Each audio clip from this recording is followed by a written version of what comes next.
Assalamualaikum warahmatullahi wabarakatuh.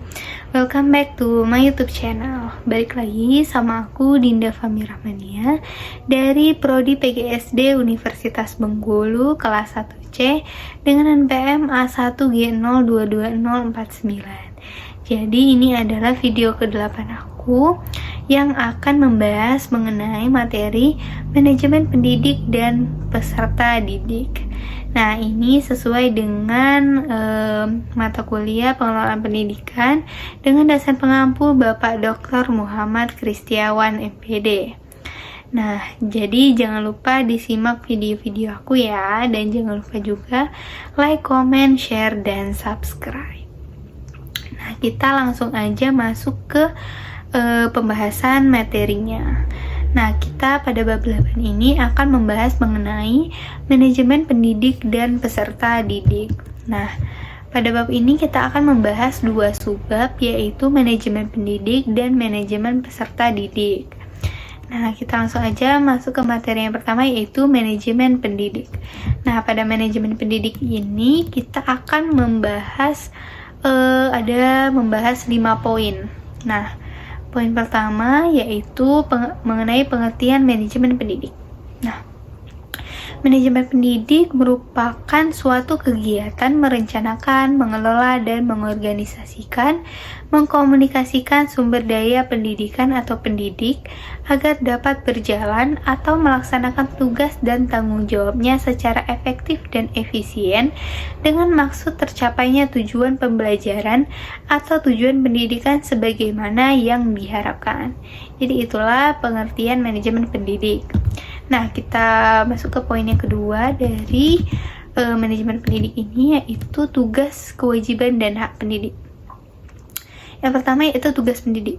Nah, tugas pendidik menurut Undang-Undang Nomor 20 Tahun 2003 adalah merencanakan dan melaksanakan proses pembelajaran, menilai hasil pembelajaran, melakukan pembimbingan dan pelatihan, serta melakukan penelitian dan pengabdian kepada masyarakat, terutama bagi pendidik dan perguruan tinggi. Yang kedua yaitu kewajiban pendidik. Kewajiban pendidik dalam Undang-Undang Nomor 20 Tahun 2003 antara lain yang pertama menciptakan suasana pendidikan yang bermakna, menyenangkan, kreatif, dinamis, dan dialogis. Yang kedua, mempunyai komitmen secara profesional untuk meningkatkan mutu pendidikan. Dan yang ketiga, memberi teladan dan menjaga nama baik lembaga, profesi, dan kedudukan sesuai dengan kepercayaan yang diberikan kepadanya. Nah, yang ketiga yaitu hak pendidik. Hak pendidik dalam Undang-Undang Nomor 20 Tahun 2003 adalah yang pertama, penghasilan dan jaminan kesejahteraan sosial yang pantas dan memadai. Yang kedua, penghargaan sesuai dengan tugas dan prestasi kerja. Yang ketiga, pembinaan karir sesuai dengan tuntutan pengembangan kualitas. Yang keempat, perlindungan hukum dalam melaksanakan tugas dan hak atas hasil kekayaan intelektual. Dan yang kelima, kesempatan untuk menggunakan sarana, prasarana, dan fasilitas pendidikan untuk menunjang kelancaran pelaksanaan tugas. Jadi itulah tugas, kewajiban, dan hak pendidik. Kita masuk ke poin yang ketiga dalam manajemen pendidik, yaitu peran pendidik. Nah, peran pendidik ini ada 13 peran ini kita akan sebutkan. Yang pertama yaitu guru sebagai pendidik, yang kedua guru sebagai pengajar, yang ketiga guru sebagai pembimbing, yang keempat guru sebagai pelatih, yang kelima guru sebagai penasihat, yang keenam guru sebagai model dan teladan, yang ketujuh guru sebagai korektor, yang kedelapan guru sebagai organisator, yang kesembilan guru sebagai motivator, yang ke-10 guru sebagai fasilitator, yang ke-11 guru sebagai pengelola kelas, yang ke-12 guru sebagai mediator, dan yang ke-13 guru sebagai evaluator. Nah, itulah peran pendidik atau peran guru. Nah, poin keempat yang kita bahas yaitu penguasaan kompetensi. Nah, seorang pendidik harus menguasai sejumlah kompetensi-kompetensi, baik kompetensi yang sifatnya sangat mendasar maupun kompetensi yang sifatnya tuntutan dan pengembangan dari profesi keguruan. Nah, Supardi 2013 mengemukakan kompetensi-kompetensi pendidik sebagai berikut. Ada 2. Yang pertama, penguasaan kompetensi dasar, dan yang kedua, penguasaan kompetensi pedagogik, kepribadian sosial, dan profesional. Jadi itulah secara garis besar mengenai materi penguasaan kompetensi. Yang kelima yaitu materi mengenai rekrutmen dan seleksi guru dan staf. Yang pertama yaitu kriteria dasar seleksi. Kriteria dasar seleksi dibagi menjadi 8 poin. Yang pertama, rasional, ilmiah, objektif, berpedoman pada laporan analisis pekerjaan dan rencana perekrutan pegawai, efisien dan efektif, memperhatikan peraturan dan ketentuan yang berlaku, dilakukan secara objektif dan jujur, serta dilakukan dengan profesional. Jadi itulah kriteria dari dasar seleksi. Yang kedua yaitu cara dan metode seleksi. Cara dan metode seleksi ini dibagi menjadi 5 poin, yaitu yang pertama, seleksi persyaratan administrasi, yang kedua, seleksi pengetahuan umum, yang ketiga, seleksi psikologi, yang keempat, seleksi wawancara, dan yang kelima, seleksi referensi. Yang ketiga yaitu tujuan rekrutmen dan seleksi guru dan staf. Untuk menetapkan kebutuhan rekrutmen organisasi masa sekarang dan yang akan datang, hubungannya dengan perencanaan SDM dan job analisis untuk meningkatkan sejumlah calon pelamar dan biaya minimum. Nah, itulah ketiga poin dari rekrutmen dan seleksi guru dan staf. Nah itu guys, materi yang pertama kita udah bahas, ada 5 poin itu. Jadi silahkan dipahami dan dicatat ya materi-materinya. Kita langsung masuk aja ke materi yang kedua. Materi yang kedua yaitu mengenai manajemen peserta didik. Nah, pada manajemen peserta didik ini kita akan membahas 7 poin lagi. Jadi yang tadi kita bahas 5 poin, yang materi yang kedua kita bahas 7 poin. Yang pertama, kita akan membahas mengenai pengertian manajemen peserta didik. Manajemen peserta didik adalah suatu penataan atau pengaturan segala aktivitas yang berkaitan dengan peserta didik, yaitu mulai dari masuknya peserta didik sampai dengan keluarnya peserta didik tersebut dari suatu madrasah atau sekolah. Jadi itu dia manajemen peserta didik. Lanjut ke materi yang kedua yaitu langkah-langkah perencanaan peserta didik. Nah, langkah-langkah perencanaan peserta didik ini dibagi menjadi 7 langkah-langkah. Yang pertama yaitu forecasting, yaitu membuat perkiraan dengan mengantisipasi ke depan. Yang kedua objektif, yaitu merupakan perumusan tujuan.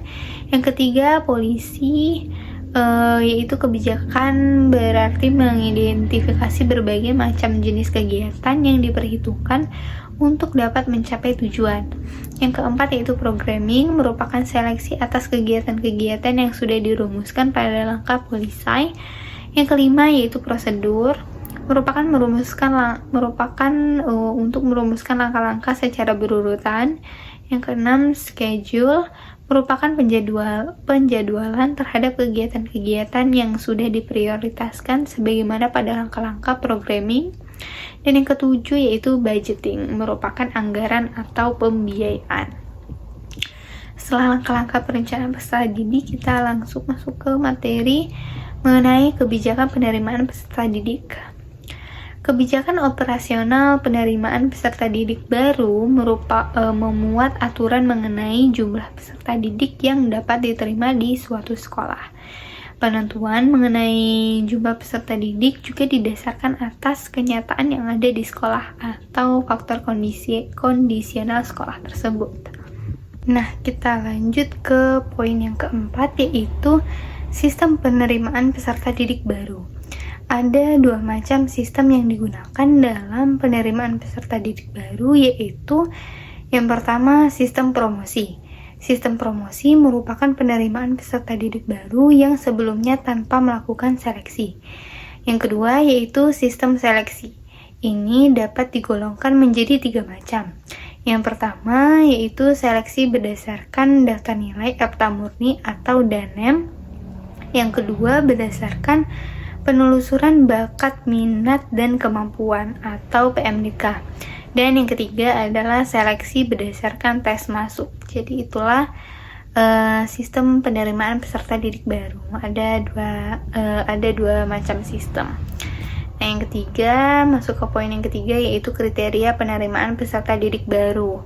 Kriteria adalah patokan-patokan yang menentukan bisa atau tidaknya seseorang untuk diterima sebagai peserta didik. Ada 3 macam kriteria penerimaan peserta didik, yaitu yang pertama, kriteria acuan patokan atau standar criterion reference. Yang kedua yaitu kriteria acuan norma atau norm criterion reference. Yang ketiga yaitu kriteria berdasarkan daya tampung sekolah. Nah, setelah kriteria kita masuk ke poin yang keenam yaitu rekrutmen peserta didik. Rekrutmen peserta didik merupakan proses pencarian dan menentukan peserta didik yang nantinya akan menjadi peserta didik di sekolah yang bersangkutan. Prosedur perekrutan peserta didik menurut Asmendri 2012 antara lain sebagai berikut. Yang pertama, pembentukan panitia penerimaan. Yang kedua, rapat penerimaan peserta didik baru. Yang ketiga, pembuatan pengiriman atau pemasangan pengumuman. Yang keempat, pendaftaran peserta didik baru. Yang kelima, seleksi peserta didik baru. Yang keenam, rapat penentuan peserta didik yang diterima. Yang ketujuh, pengumuman peserta didik yang diterima. Dan yang kedelapan, pendaftaran ulang peserta didik baru yang diterima. Jadi itulah bagaimana mengenai rekrutmen dalam menerima peserta didik baru. Nah, kita masuk ke poin yang ketujuh dari materi mengenai manajemen peserta didik ini, yaitu mengenai orientasi peserta didik. Ini materi yang terakhir. Nah, orientasi merupakan perkenalan situasi dan kondisi sekolah yang diberikan kepada peserta didik. Situasi dan kondisi tersebut meliputi lingkungan fisik dan lingkungan sosial sekolah. Jadi itulah orientasi mengenai secara umum tentang orientasi peserta didik. Nah guys, itulah materi-materi dari bab 8 ini. Semoga kalian mengerti dengan materi-materi yang saya sampaikan. Jangan lupa dicatat juga ya guys. Apabila kalian ingin bertanya, silahkan berkomentar di kolom komentar. Jadi kalian bisa bertanya apabila kurang mengerti. Jadi sekian materi yang dapat saya sampaikan. Saya akhiri. Wassalamualaikum warahmatullahi wabarakatuh. Dan sampai jumpa di video selanjutnya. Dadah.